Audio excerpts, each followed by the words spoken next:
What was it that changed in the Cambrian explosion that might have led to the things that we will distinguish in a few minutes ago? So in a few minutes, like consciousness and minds. Yeah. I think this is the right way to set things up, to think of the Cambrian as a time when animal behavior became complicated for the first time, and minds began to be present. And I would conjecture that felt experience or consciousness of a minimal kind came to be present at this stage. Now, why did this happen? Well, there's the possibility that an enriching of the oceans with higher levels of oxygen, which happened just before this time, was an important spur here. So a purely external enriching of environments that made a more active life possible. It's hard to do much in a low oxygen ocean, and levels apparently did go up. Probably, so that there may have been a stimulus like that, but the general picture is one in which coevolution began to be a really important factor. Let's suppose, for example, that early arthropods are the group of animals that now includes insects and spiders and crabs and things like that. Early arthropods look like they may have been the first animals to get really active and mobile and interested in predation. There are these giant swimming, don't know how to describe them, sort of alien spaceship-looking predators from this time. And once they start looking for other animals to eat, they evolve good eyes. Everyone else is going to have to respond. There come to be evolutionary pressures on rapidity of behavior, on sensing, on just complexity in how you deal with circumstances that affect not quite everybody. You could do what the mollusks do and just grow a shell and live beneath the shell, and all the carnage goes on around you and you don't have to pay much attention to it. And I think that's an important case. Early mollusk evolution was probably pretty, shellfish dominated for a long time before you get things like octopuses that have given up their shell. And that meant that early mollusks didn't have to have brains that were as sophisticated, or nervous systems as sophisticated as the arthropods who are after everybody. And quite likely early chordates, our group, early vertebrates, which were probably some of the animals who were trying to avoid the predatory arthropods. And they're going to get fast and smart and acquire good senses as well. So it's a kind of an arms race that takes off in the Cambrian. You mentioned when octopuses lost their shells, and I found it amusing as I was reading to think of primitive octopuses zooming around with shells. And I suppose that this is something like what, I don't know the plural of nautiluses. Do you? I think nautiluses is fine. Nautiluses. Yeah. There's something like this. There's something like it. Yeah, right. And it's not that we should picture an octopus with a shell, but a cephalopod, a relative. There was a period after the Cambrian when the largest and most active animals in the sea were probably sort of giant predatory cephalopods with long straight shells in most cases and lots of tentacles at the end. Really big, several feet long, and many feet long in some cases. They were vanquished by fish, it looks like, when fish evolved jaws and became more effective predators themselves. And then you have this peculiar offshoot from that kind of cephalopod, the group that nautiluses are a kind of throwback to. You have an offshoot from them called the coleoid cephalopods that become octopuses, cuttlefish, and squid, the three conspicuous cases now. Okay, so you said that in the Cambrian explosion, minds arise as part of this arms race that you've described. But this raises the question then, what is a mind now that distinguishes it from a brain, and why does it arise at the same time that rapidity of sensory responses is increasing, eyes are evolving, these sorts of other developments?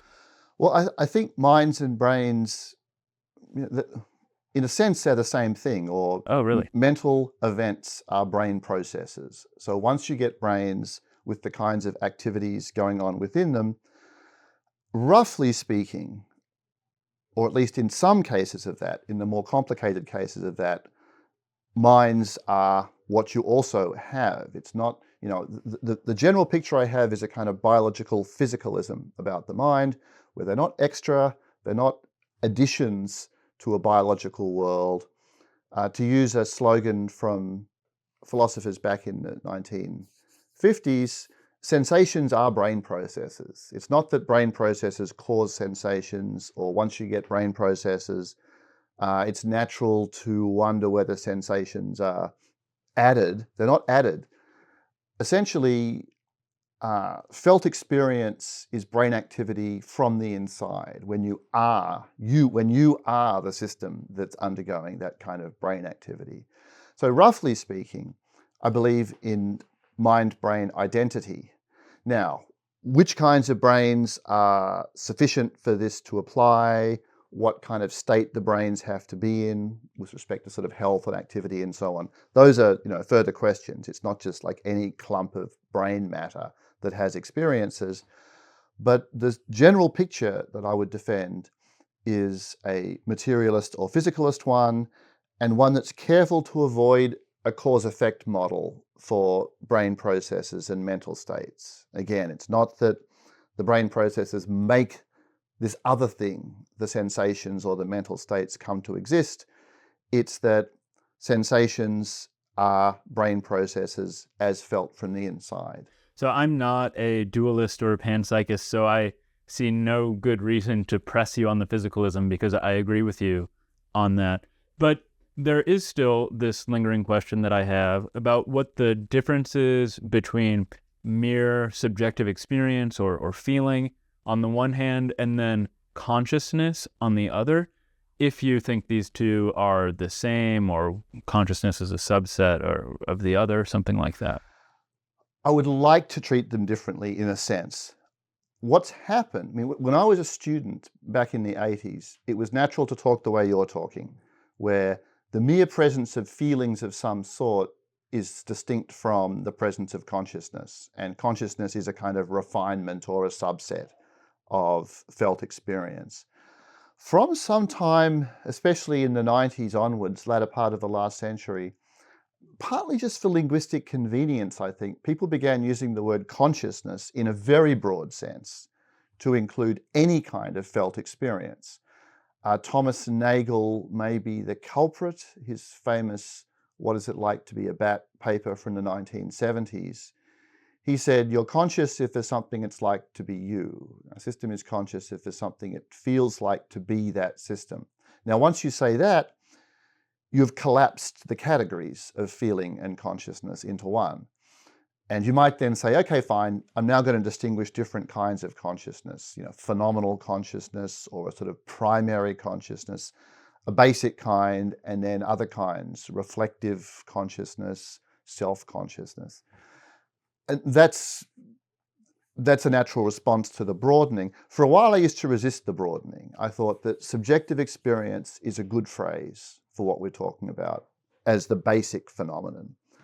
So if you see a fish being caught, or or an invertebrate like a squid or a crab in what looks like a kind of distress, and you ask, right, is there anything it feels like for the animal itself to have this going on, or is this really just a sort of squishy robot where there's no feeling present at all?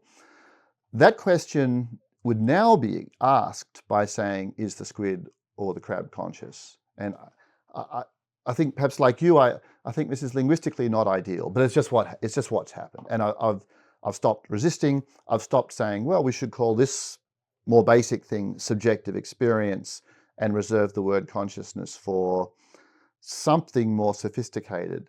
Now, I think part of the reason why the linguistic shift happened is the fact that if you're going to save the word consciousness for a more sophisticated thing, which thing is that? What's the next step or the next subcategory within that? And people have various candidates. but none have been, none have taken hold in any kind of consensus. So we're in a situation now where the word conscious is just used for a broad conception of felt experience. And when I say I think consciousness probably evolved in the Cambrian, that's what I'm talking about. Because I'm mostly myself interested in the broad thing, to a large extent at least. I think of that as the fundamental philosophical question. How is it possible for feeling to be present in a biological, physical world? The fact that the word consciousness has this broader meaning that applies to that, that's not a problem. We're trying to understand the broad phenomenon.